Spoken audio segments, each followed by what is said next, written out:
I think it's a Pulitzer Prize winning story. If this was in China, do you think the Chinese would have called off the game? He's right. The people would have been marching down to the stadium. They would have walked, and they would have been doing calculus on the way down. Well, there is Pennsylvania Governor Ed Rendell, soon to be former Governor Ed Rendell, using his final days in office to call into sports radio and continue to fume about the canceled Eagles game on Sunday. That's right. Maybe he's looking for a job. Can you envision an Ed in the morning up there in Philadelphia? Yes, I can. Top Line starts right now.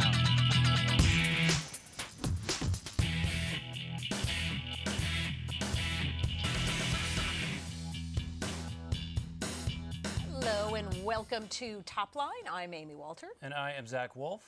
Every day here at the same time, noon Eastern, we bring you and break down for you all the latest in politics. This is our holiday edition with Zach Wolf subbing in brilliantly. And I hope everybody notes the tie shirt combo, which I approve of. Hope it works on television. It looks fantastic. Run all my outfits by you, but let's go straight to the top lines. First off, who let the dogs out? We'll go straight back to sports. President Obama yesterday, we learned that he has called several times apparently the Philadelphia Eagles owner to congratulate him, number one, on green initiatives at the stadium, but more interestingly, on giving Michael Vick, probably one of the most reviled people in America, a second chance. Vic has done a lot with it. He's in MVP form, Amy. But you have to think, President Obama, of all the people to attach yourself to, Michael Vick? Listen, the good news for the president, though, is that even PETA agrees with the president's statements about Michael Vick, and the Humane Society also happy with Michael Vick's newfound love for all things animal. Though I will just say for the record, do we think that if Michael Vick had a bad season, we would be paying as much attention to him? I kind of doubt it.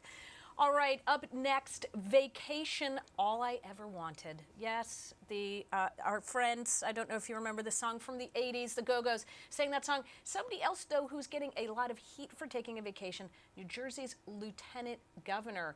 Now, the lieutenant governor position did not exist before 2005. She's the state's first lieutenant governor, and yet she decided to take a vacation at the same time as Governor Chris Christie.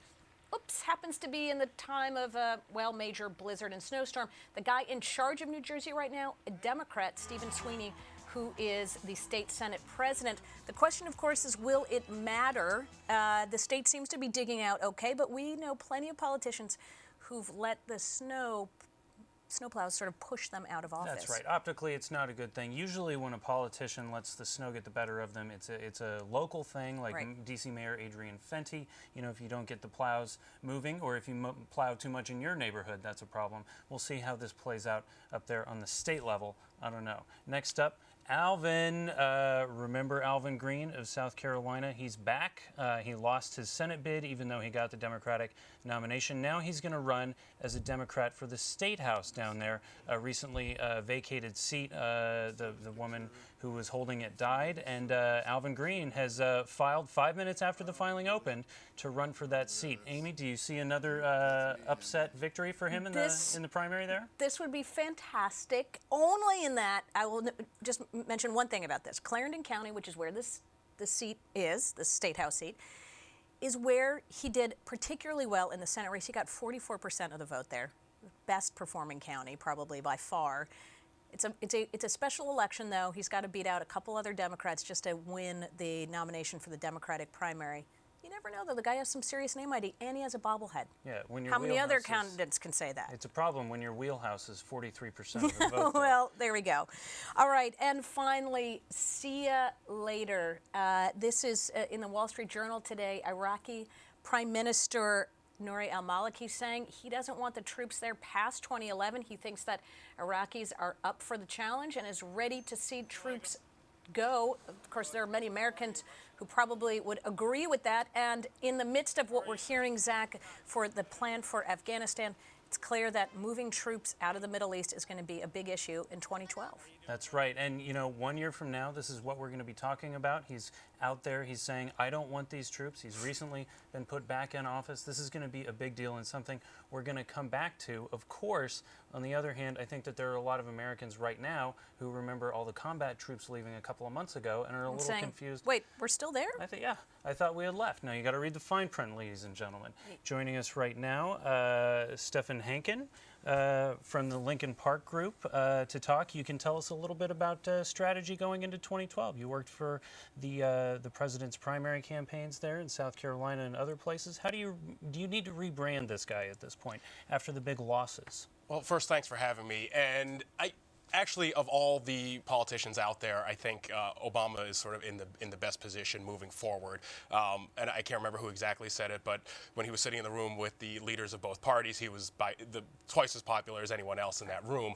And we recently did a poll, post-election poll, with a group called Third Way, looking into Obama voters who either left and voted for Republicans or stayed home. And what we're seeing there is, even among the voters who switched and voted for Republicans in 2010, we're seeing a majority are still saying that they're pretty much open to supporting the president. Now, there are two ways to sort of argue that. It's a sort of a glass is half empty, half full kind of argument. But even any way you look at it, if a majority of the people who left you after 2 years are saying they're coming back in 2 years, he's not in a terrible position.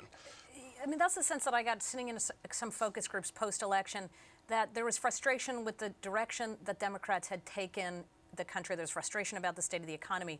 But overall, voters, even voters who hadn't supported the president in 2008, saying they want to give this guy a chance. Is that what you're seeing out there, too? Definitely. And, I mean, giving him a chance is giving the economy and the country a chance there's a pretty strong connection there.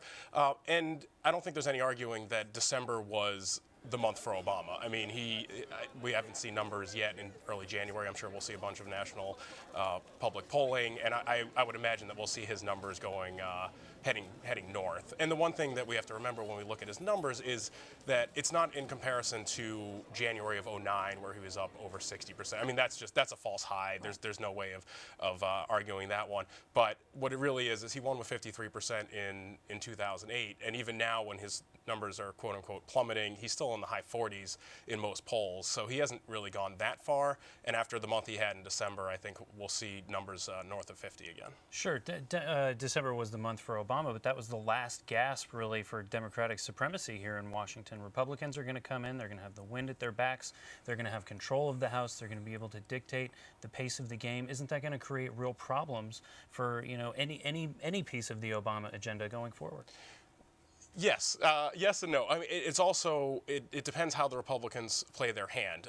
If they overplay the hand, what we saw in this poll, especially among the switchers, the people who went from Obama to the Republicans, what they're looking for is they're looking for compromise and they're looking for things to get done, and that's what we saw in December, and we saw that the numbers showing the compromise between Obama and the Republicans, especially on the tax breaks, 67% of Americans supported this. So they're getting rewarded for that compromise.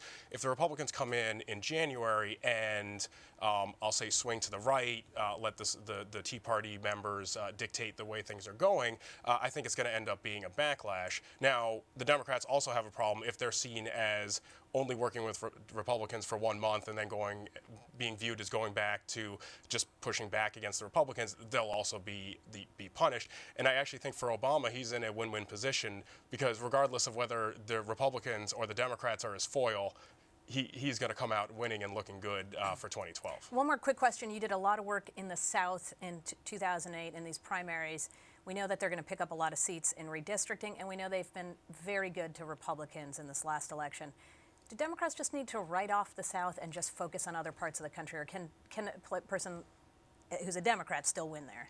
I mean, the South is tough. I mean, there's no arguing of that. If you look, I think outside of North Carolina, I think we're down to like 6 or 8 white Democrats in the South. Can Obama win North Carolina in 2008? I'm sorry, in 2012? I think he can. I actually think he's got a better shot at North Carolina than he does Virginia, is my feeling, but we'll sort of see what happens with that. We're going to hold you to that one. Yeah, might regret saying that. But I would, and going back to sort of Governor Dean's argument in 2006, we need to be competitive as a party everywhere. If we just write off an entire section of the country, we're doing not only the party, but also the country a disservice. And, in theory, we are, different than Republicans. We have different ideas, and those ideas need to be told across the country, not just to certain pockets in the Northeast or on the West Coast. And, again, if we just write off the area, we're just giving them carte blanche to then spend money in other places. Right. Well, Stefan, thank you very much. Thanks for having me. Thanks for coming on. We look forward to talking more about this in 2012. Sounds good.